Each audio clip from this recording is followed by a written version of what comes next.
Bismillahirrahmanirrahim. Assalamualaikum warahmatullahi wabarakatuh. Ya, saudaraku, ketemu lagi dengan saya Cecep Muhammad Yasin Wong Kediri yang hendak menyampaikan berhubungan pernyataan saya atau podcast saya mengenai Pak Ahok yang hendak Bapak Ahok, Bapak Basuki Cahayapurnama yang hendak menyampaikan apa yang dilihatnya, apa yang dirasakannya berhubungan dengan korupsi di Pertamina yang sampai 1.000 triliun, di mana beliau dihujat oleh, menyedihkan sekali, seorang anggota DPR bernama Andre Rosiade. Dan ini menjawab apa yang disampaikan oleh teman-teman saya. Apakah saya bersimpati pada Ahok? Apakah saya mendukung Ahok? Apakah saya berada di kubu Ahok? Berhubungan dengan saat ini. Jadi perlu saya jawab.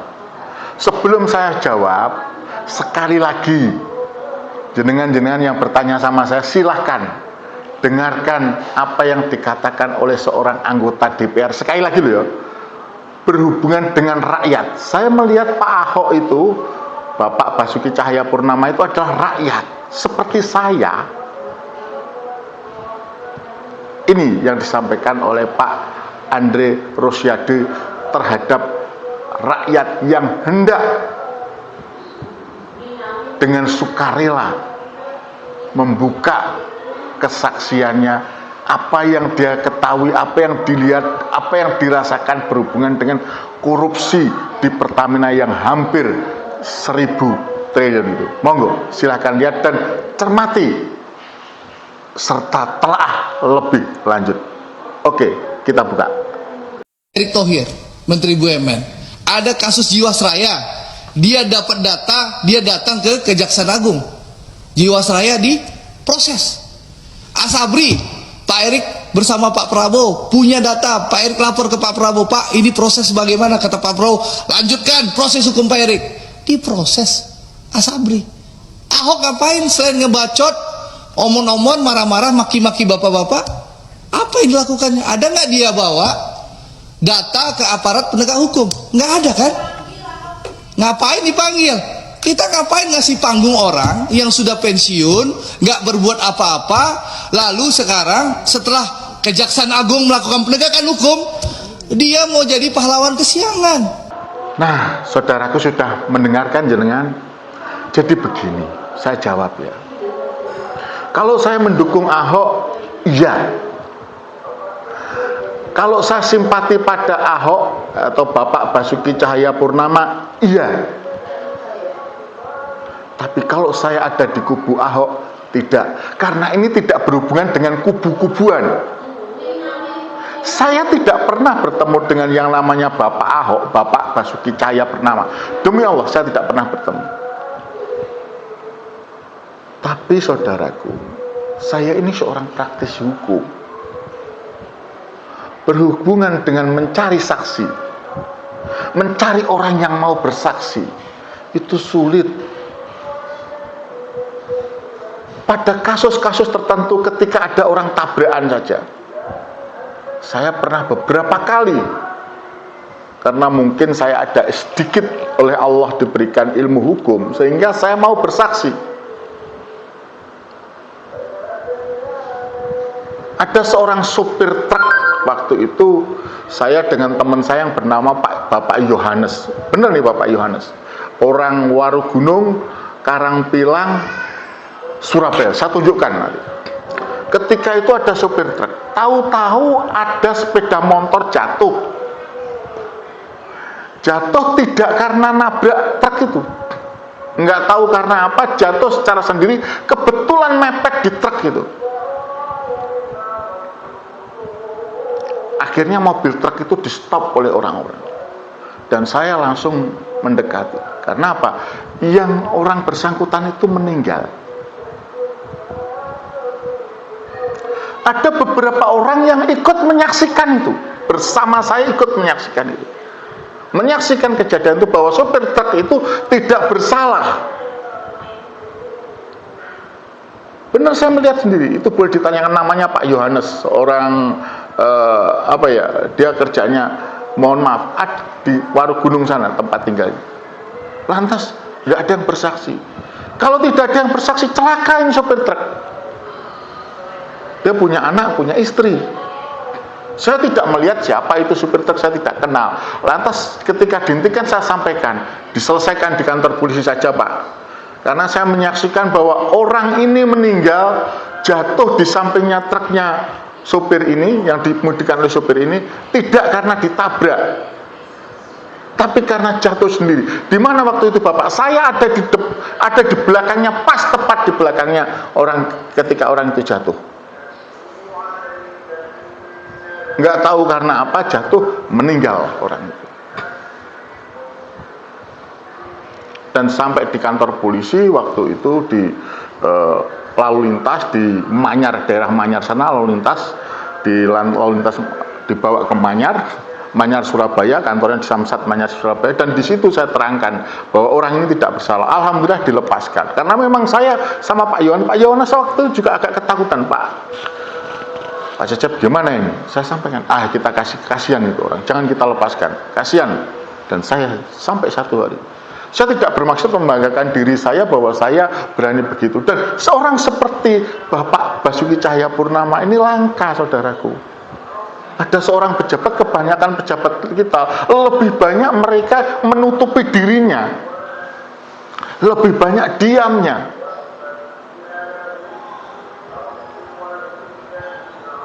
Jadi ketika Pak Ahok membuka, mau buka-bukaan, oke, dia buka-bukaan, mau buka-bukaan, baik itu di kejaksaan ketika diperiksa di kejaksaan maupun di kepolisian, di DPR, saya salut, dan itu harus didukung.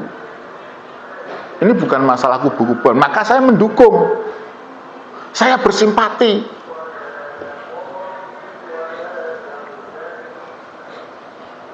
Lebih lanjut ada yang bertanya apakah saya ada kebencian dengan Pak Andre Rosiade dan mungkin partainya, karena katanya saya pernah punya masalah dengan partainya. Tidak ada, saya tidak pernah punya masalah dengan partainya, tidak ada sama sekali. Jadi kembali ke saudaraku, saya tidak benci Pak Andre Rosiade. Saya sebagai rakyat merasa bahwa sosok seperti Pak Basuki Cahayapurnama atau Pak Ahok ini agak, ya saya pikir langka lah. Kebanyakan kita kalau ada masalah-masalah yang berhubungan dengan polisi, dengan masalah hukum saja, mereka minggir, mereka tidak mau bersaksi. Kalau saya bersaksi,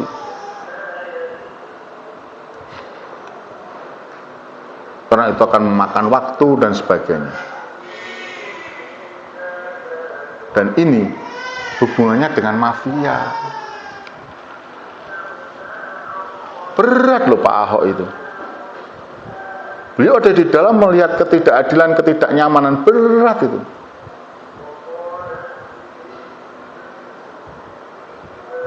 Nyawa taruhannya itu. Dan ingat sekali lagi, saya tidak ada di kubunya Pak Ahok. Mohon maaf, saya bukan tidak suka dengan Pak Ahok. Saya merasakan ada ketidaknyamanan ketika Pak Ahok menyebut surat Al-Maidah ayat 55 itu. Saya ikut demo, saya ikut mendemo Pak Ahok. Mohon maaf, 411, 212, saya ikut mendemo Pak Ahok. Tapi saya bukan benci dengan Pak Ahok, saudaraku. Kalau ada orang yang sekiranya itu salah, dan waktu itu terus terang jabatan Pak Ahok adalah seorang gubernur. Menurut saya secara pribadi bahaya kalau seorang gubernur ngomongkan tentang agama yang dia tidak ketahui dalam jabatannya. Maka saya turun tangan sebagai seorang muslim. Tapi ketika Pak Ahok mengatakan kebenaran, ya saya harus dukung. Kita nggak boleh benci, itu nggak boleh. Jujur kita nggak boleh. Saya beberapa kali salut dengan Pak Andre Rosiade. Saya senang dengan Pak Andre Rosiade. Tapi ketika dia ada rakyat, dia lupa diri, dia lupa ingatannya, dia sedang kacau pikirannya mungkin, dia lupa bahwa dia rakyat. Ketika ada rakyat yang mau bersaksi berhubungan dengan korupsi, dan ingat, Pak Andre Rosiade seperti lupa bahwa kasus korupsi ini, mohon maaf, kasus korupsi saat ini yang dibuka itu, kalau saya secara pribadi merasakan itu karena memang sama Pak Prabowo Subianto dibuka untuk diketahui oleh rakyat.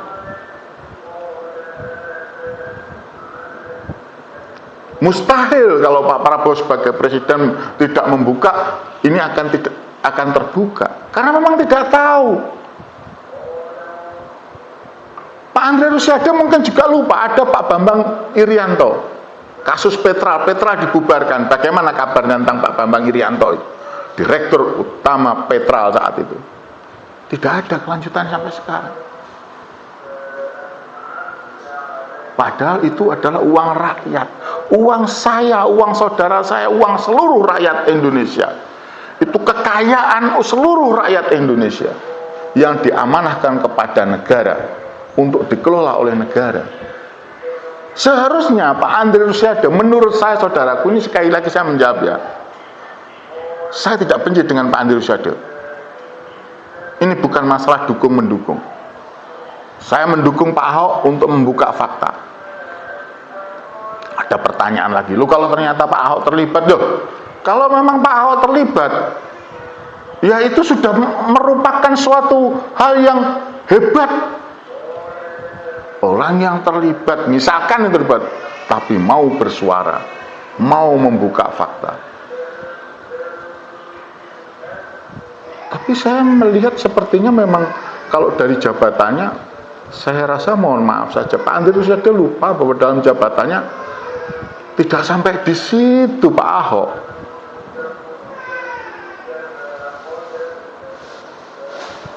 Tidak sampai mengetahui di situ. Beliau komisaris utama, beliau bukan operator.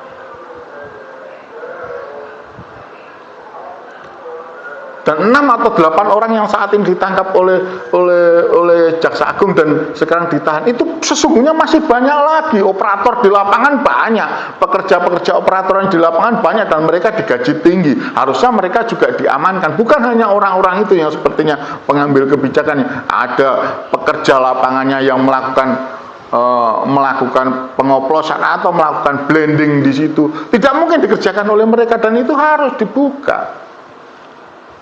Sampai saat ini oleh Jaksa Agung hanya itu saja. Di mana siapa yang melakukan, ibaratnya kejahatan, mohon maaf saudara. Narkoba misalkan, bukan bandarnya saja yang harus ditangkap, tapi kurirnya, tapi yang mengangkut, tapi yang memasarkan. Harus begitu juga ini. Kalau menurut saya, ini dalam pikiran saya, dalam masalah Pertamina ini, Pak Ahok tahu banyak. Oh, rangkaiannya kerjanya begini. Ini juga rangkaian kerja yang tahu adalah Pak Ahok. Kasarnya saya mengetahui bahwa operatornya, otak operatornya itu mungkin kemungkinan saat ini orang-orang yang ditangkap itu mungkin loh ya, mungkin saya patut menduga ya.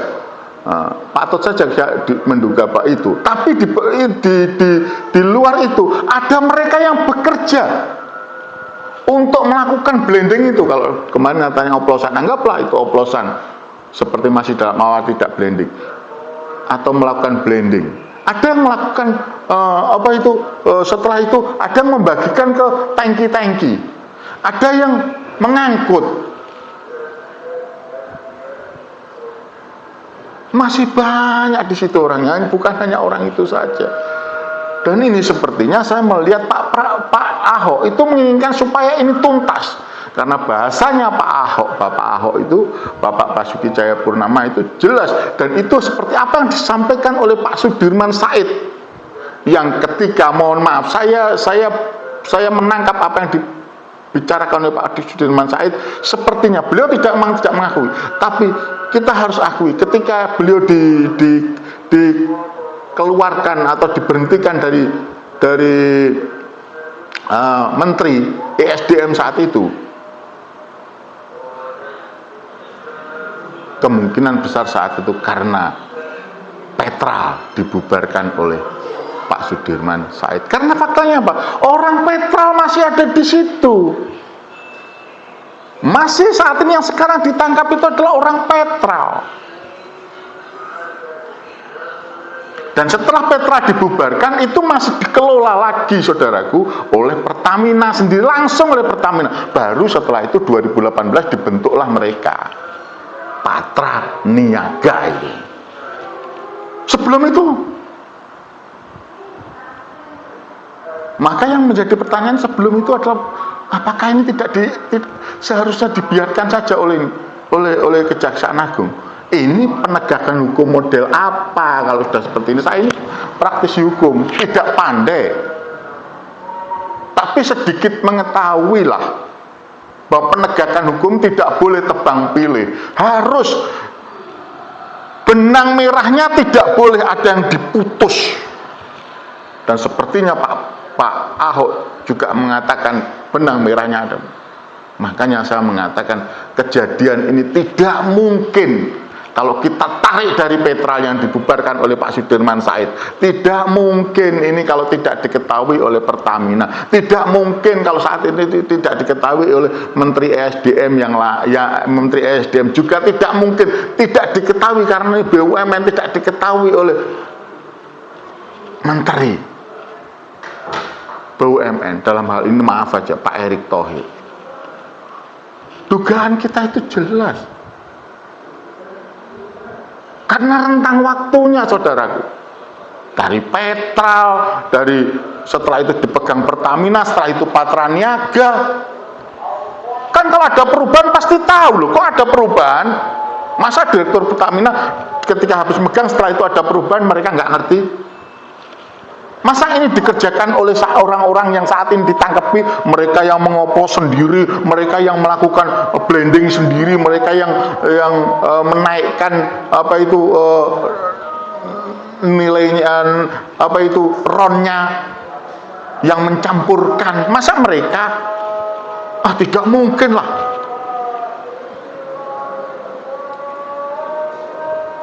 Masa Direktur Pertamina tidak tahu tempatnya di situ ada tempat untuk melakukan blending, tidak tahu. Masa hanya orang itu saja, orang 6 itu saja, atau orang 8 yang sekarang ditangkap oleh Kejaksaan Agung itu saja yang tahu? Kan ini yang. Dan siapa yang kita butuhkan untuk membuka itu? Orang-orang dalam. Dan ini saya tidak tahu pikirannya Pak Andre Rosiade di mana. Loh, kan yang tahu salah satunya adalah Pak Ahok. Bukan berarti Pak Ahok tahu berhubungan dengan perbuatan mereka.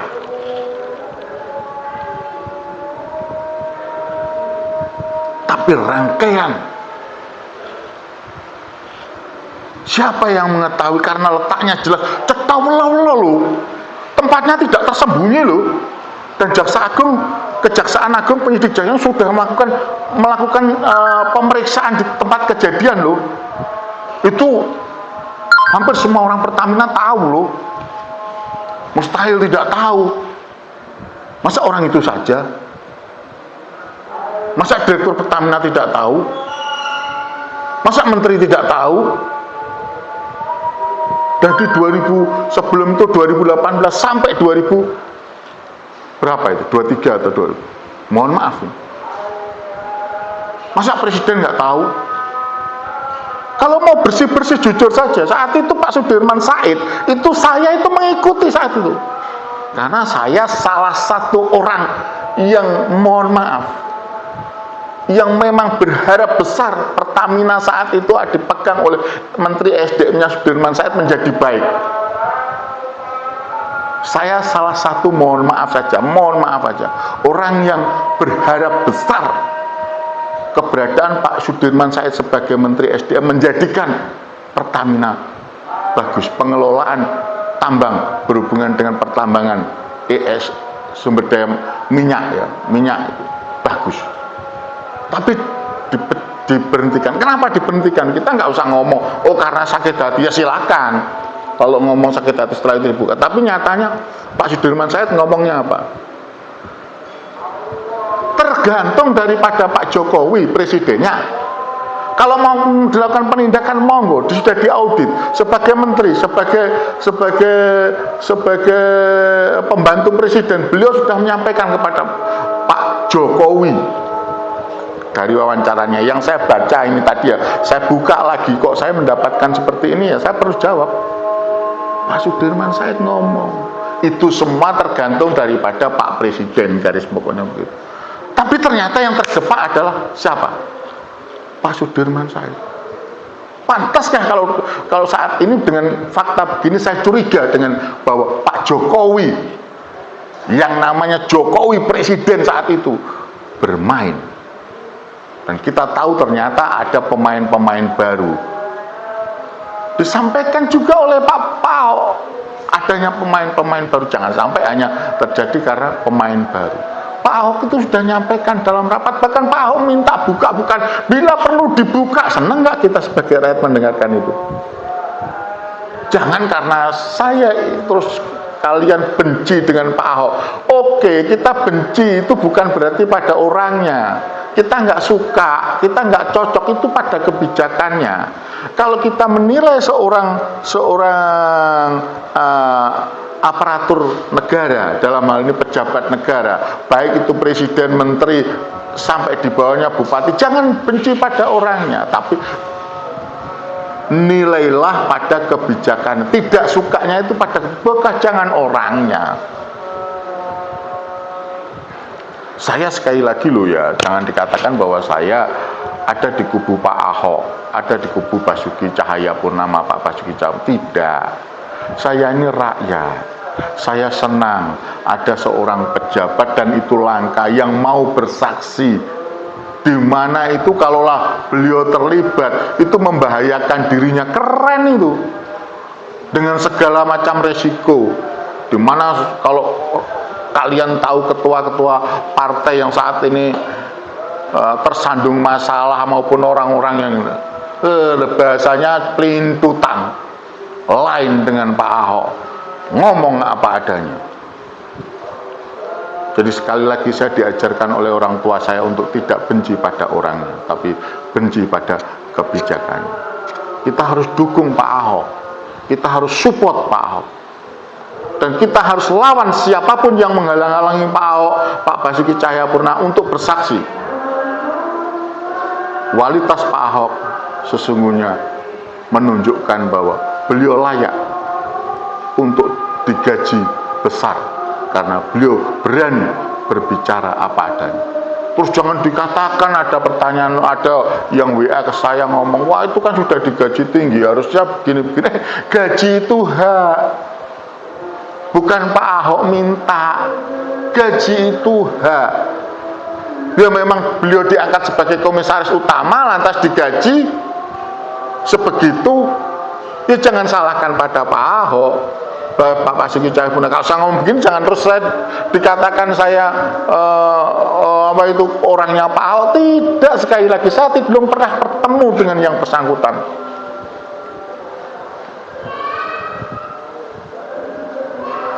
Jadi sekali lagi saudaraku, mohon maaf kalau saya berbeda dengan jenengan. Saya dalam hal ini merasakan bahwa Pak Ahok ini sedang menyambut, walaupun beliau mungkin tidak sadari, pernyataan daripada Pak Prabowo berhubungan dengan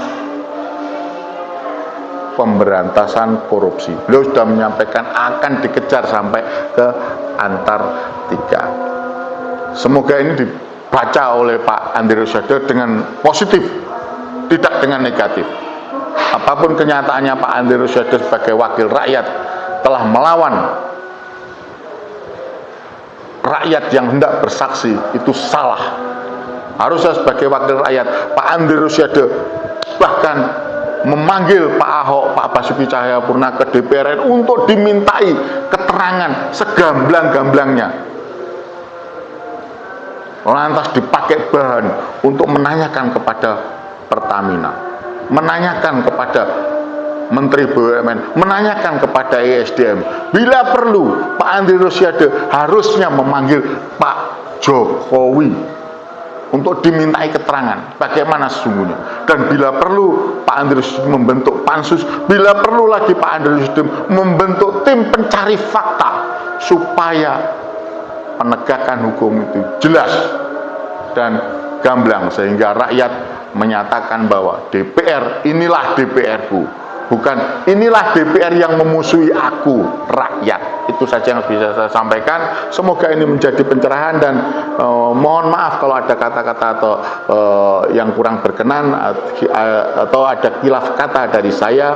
Saya Cecep Muhammad Yasin sebagai salah satu rakyat menyampaikan dengan kerendahan hati mohon maaf. Ayo tetap bersama Pak Prabowo, kita berantas korupsi, kita berantas mafia migas, kita berantas segala bentuk keculasan-keculasan yang dilakukan oleh aparat-aparat, khususnya aparat penegak hukum. Kita kawal. Saya terus terang akan mengawal kasus ini, ikut bersama teman-teman mengawal kasus ini, karena dari pernyataan Pak Mahfud MD, di mana saya termasuk di situ adalah sahabat masuk Mahfud MD, saya akan sampaikan bahwa kata Pak Mahfud MD, seandainya tambang kita dikelola dengan baik dan benar, insya Allah setiap kepala keluarga terima 20 juta tanpa bekerja. Dan ayo mari kita wujudkan Indonesia Gemahri Palo Jinawe, maslahat untuk semua. Yang berbuat baik, yang mau memberikan pencerahan, kita dukung. Cecep Muhammad Yasin menyampaikan. Fisabil haq fastabikul khairat. Wassalamualaikum warahmatullahi wabarakatuh. Ya, saudaraku, saya sampaikan tetap bersama saya di Peduli Palestina. Sisihkan rezeki kita untuk Palestina. Insya Allah itu akan membawa kita ke surga dengan kesaksian rakyat Palestina yang sedang teraniaya oleh Zionis Israel laknatullah.